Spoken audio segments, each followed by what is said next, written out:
হাবিবি come to মাত্রা। আসসালামু আলাইকুম। অবশেষে বেরিয়ে গেলাম, এখন প্রায় 6টা বাজে। আমি আসলে রাতের ট্যাক্সিতে করেই আসলে মাস্কেটের উদ্দেশ্যে যাব। তো আমি বাসা থেকে বের হয়েছি মাত্র। তো এটা আমার লাইফে অনেক বড় এক্সপিরিয়েন্স হতে যাচ্ছে, কারণ আমি সর্বপ্রথম ফার্স্ট একা একা আসলে ওমানের সবচেয়ে বড় শহর, রাজধানী বলতে পারেন, মাস্কেটে সেখানে যাচ্ছি এবং 2 দিন থাকবো সেখানে। কি করবো এই 2 দিনে সব কিছু আপনাদের সাথে শেয়ার করব। আশা করি খুবই ভালো কিছু আপনাদেরকে উপহার দিতে পারবো এই ব্লগটার মাধ্যমে। তো আমি আসলে ক্লান্ত, বাসা থেকে একটু দূরে ট্যাক্সির জন্য আসলে যাচ্ছি। তো ইনশাল্লাহ সব কিছু থাকবে এই ভিডিওতে। তো ফাইনালি আমি ট্যাক্সি উঠে গেছি। আর ট্যাক্সি উঠার পর আমি বলতেও পারবো না আমি ঘুমিয়ে গেছি। ঘুমান থেকে উঠে দেখি আমি মাস্কেট রিসিল চলে আসছি। তো এই জন্য আমার কোনো ভিডিও শ্যুট করতে পারি না, সেজন্য আমি সরি বলে রাখতেছি। তো আপনারা এখন এই ভিডিও শেষে সরাসরি আমাকে রিসিল দেখতে পারবেন। তো এখন চলুন রিসিলের ভিডিওটা দেখি।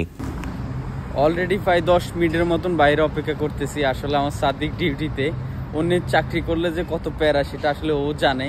তা আমি আসলে সেদিকে লাকি, কারণ আমি অন্যের চাকরি করি না। তো অপেক্ষা করতে করতে আসলে বোরিং লাগতেছে। তো ফাইনালি আরো কয়েক মিনিট অপেক্ষা করার পর ও আসলে আসলো। তারপর আমি সরাসরি বাসায় চলে গেছি, যেহেতু রাত প্রায় 12টা বেজে গেছিল। তো আমি আর বেশি কিছু করলাম না, ডাইরেক্ট সরাসরি বাসায় গিয়ে একটা ঘুম দিব। ঘুম দেওয়ার পরে সকালে আল্লাহ বাঁচাইলে 10টার দিকে উঠবো, তারপরে ফ্রেশ হয়ে বের হব, আপনাদের সাথে শেয়ার করব। আমার প্রথম দিন মাস্কেটে আজকে স্টার্ট হতে যাচ্ছে। আমি আসলে দারুণ একটা ঘুম শেষে ফ্রেশ হয়ে বেরিয়ে গেলাম। এখন বিকাল প্রায় 5টা বেজে গেছে। আসলে ঘুমটা বেশি হওয়ার কারণে একটু লেট হয়ে গেছে আমাদের। তো আমরা গাড়ির জন্য অপেক্ষা করতেছি। ইনশাল্লাহ আমরা গাড়ি পেলে আমরা চলে যাব। কোথায় যাচ্ছি, কীভাবে যাচ্ছি সব কিছু আপনাদের সাথে দেখাবো। হাই, সবাই হাই বলতেছে।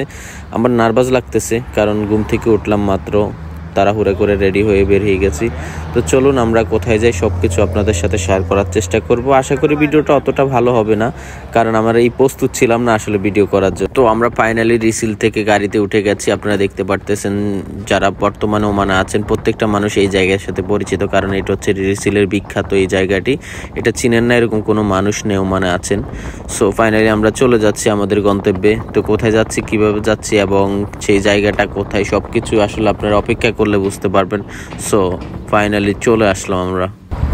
আসসালামু আলাইকুম, সবাই কেমন আছেন? এই মুহূর্তে আমি আছি মাত্রা মাস্কেট থেকে একটু দূরে। এই যে বড় বড় জাহাজগুলো দেখতেছেন, এখানে আসলে এগুলো আপনাদের চোখে পড়বে। অনেক সুন্দর। আসলে এখানে ফরেনারই বেশি, বিশেষ করে ইউরোপের যে মানুষগুলো আছে সবগুলো এখানে আপনারা দেখতে পারবেন। সাদিক আসতেছে। আরে সাদিক, কেমন ফিল হইতেছে সাদিক? মানে ইনক্রেডিবল। কিরকম? মানে ওমানের মধ্যে আপনি আসছেন আর মাত্রাতে আসেন না, এটা কখনো হতেই পারে না। কারণ মাত্রা এরকম একটা জিনিস, কারণ মাত্রা এরকম একটা জায়গা, মানে আপনি দেখলে মন জুড়ে যাবে, মনোরূপ পরিবেশ। আর এখানে সব ফরেনার, মানে ওয়েদারটা ওয়াসাম। সো যারা ওমান। আচ্ছা, বিশেষ আকর্ষণ কি এখানে? বিশেষ আকর্ষণ হলে আপনার ফার্স্ট অফ অল এখানে সব ফরেনার আসে। আচ্ছা আচ্ছা। আর এখানে আপনার যে জাহাজগুলো আছে না, এগুলো দিয়ে আপনার এখানে যে সুলতান ওনারা আপনারা যুদ্ধ মুদ্ধ করতো। তো এখানে ঐতিহ্যবাহী কিছু আছে আর এগুলো চলে না, মানে এগুলো চলে চলে চলে। এগুলো তোমার হোটেলের মতো, তুমি যদি ট্যুর দিতে চাও আচ্ছা আচ্ছা আচ্ছা, এগুলো দিয়ে ট্যুর দিতে পারবা। দুবাই, কাতার, বাহরাইন সব জায়গায়। এখান থেকে সব দেশে যাওয়া যায়, মিডল দেশগুলোতে, ইউরোপ না। মানে 1 সপ্তাহ 2 সপ্তাহ যাদের টাকা আছে 250 রিয়াল দিয়ে তারা ঘুরতে যেতে পারে। আপনি যদি মাস্কেট থাকেন তাহলে এই মাত্রা যদি না আসেন তাহলে আপনি মিস করবেন, কারণ এত সুন্দর একটা লোকেশন। এখানে ফরেনার দেখবেন প্রচুর, মানে বিদেশি যে পর্যটকরা আছে তারা প্রচুর এখানে আসে। তো তাদেরকে দেখলে আপনি বুঝতে পারবেন যে এখানে আসলে সৌন্দর্য কি। অনেক সুন্দর একটা এরিয়া। এখন বাজে প্রায় 5:30 নাগাদ, মানে প্রায় সন্ধ্যা হয়ে যাচ্ছে। তারপরেও কি প্রচুর পরিমাণ মানুষ এখানে আসলে আসছে। আমার বন্ধু আসলে ছবি তোলা নিয়ে ব্যস্ত, ওই যে পিছনে দেখতেছেন। তো আমরা আসছি আসলে ঘোরার জন্য, ভালো লাগতেছে। আসলে কিছুক্ষণের জন্য আমার কেন জানি মনে হলো আমি ওমানে না, আমি ইউরোপের কোনো রাষ্ট্রে আছি, কারণ আমার আশেপাশে যে মানুষগুলোকে দেখি সবগুলোই মনে হচ্ছে যে ইউরোপিয়ান। তো ওমানি খুব কম এখানে দেখা যায়। আমি ভিডিও করতেছি, তুমি নাচতেছ। হাবিবি কাম টু মাত্রা। তো ফাইনালি সন্ধ্যা নেমে গেছে। আপনারা দেখতেছেন সন্ধ্যার ওয়েদারটা আরও দুর্দান্ত। তো আজকের মতো এখানেই হয়তো শেষ করতে যাচ্ছি ভিডিওটা, কারণ রাত হয়ে গেছে। এখন শ্যুট করলে অত বেশি ভালো লাগবে না, রাতের আকাশে আরও বেশি ভালো লাগতেছে।